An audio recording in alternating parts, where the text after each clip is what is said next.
गर्लाङ सामुदायिक होमस्टे पोखरा महानगरपालिका वडा नम्बर 16 गर्लाङ गाउँमा अवस्थित सुन्दर, मौलिक र आत्मीय होमस्टे हो। सुरुवाती चरणमा गाउँका 5 घर होमस्टेमा आबद्ध भए पनि अहिले भने 2 घरमा मात्र होमस्टे सञ्चालनमा छ। यो गाउँ पहाडको खोजमा अवस्थित भएकाले टाढासम्मको दृश्यावलोकनका लागि उपयुक्त नभए पनि यहाँको अर्ग्यानिक खाना, घरेलु आतिथ्य तथा पुरानो र मौलिक गुरुङ बस्ती तथा स्थानीय गुरुङ संस्कृतिले यहाँ पुग्ने जो कोहीलाई लोभ्याउने गर्दछ।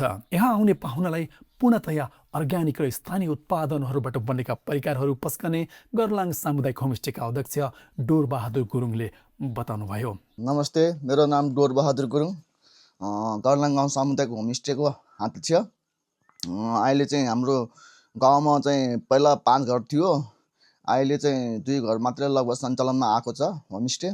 यहाँ आउने पाहुनालाई यहाँको लोकल, अब यहाँ बेसीमा उत्पादन भएको चामल, अब यहाँको लोकल उसहरू लगभग तिनीहरू नै हो। यहाँको लोकल कुखुरा, लोकल चामल, कोदोको रक्सी, यिनीहरू नै हो यहाँ खास खाना आउनेलाई। एकजनाको हामीले चाहिँ अहिले चाहिँ 1200 लिएको छ। प्याकेजमा तपाईँको चाहिँ 1 छाक मासु भात भयो, अनि तपाईँको चाहिँ दोस्रो छाक तपाईँको चाहिँ सादा खाना, अनि तपाईँको खाजा, बेलुका चाहिँ 1 कप रक्सी भनौँ न, त्यसमा समावेश हुन्छ। गुरुङ समुदायको बाहुल्यता रहेको यस होमस्टेमा स्थानीय परिवारसँग बसेर नेपाली गाउँले जीवनशैली र संस्कृतिको नजिकबाट अनुभव गर्न सकिन्छ।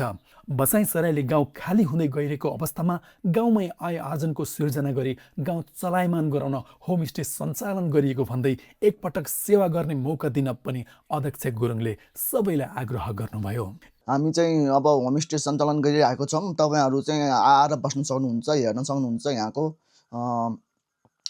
गाउँले नाच, अर्ग्यानिक नाच्दै छ आमा टोलीको, त्यो पनि हेर्न सक्नुहुन्छ। तपाईँहरू आएर एकचोटि सेवा गर्ने मौका दिनुहोस् हामीलाई, तपाईँहरूको भने जस्तै सेवा गर्नेछु। एकैपटक आउने 25 जनासम्मको समूहलाई सेवा दिन सक्ने क्षमता रहेको गर्लाङ सामुदायिक होमस्टे सहरको कोलाहलबाट टाढा, शान्त वातावरणमा समय बिताउन चाहने, स्थानीय संस्कृति बुझ्न चाहने तथा प्रकृति प्रेमीहरूका लागि उत्कृष्ट गन्तव्य हो।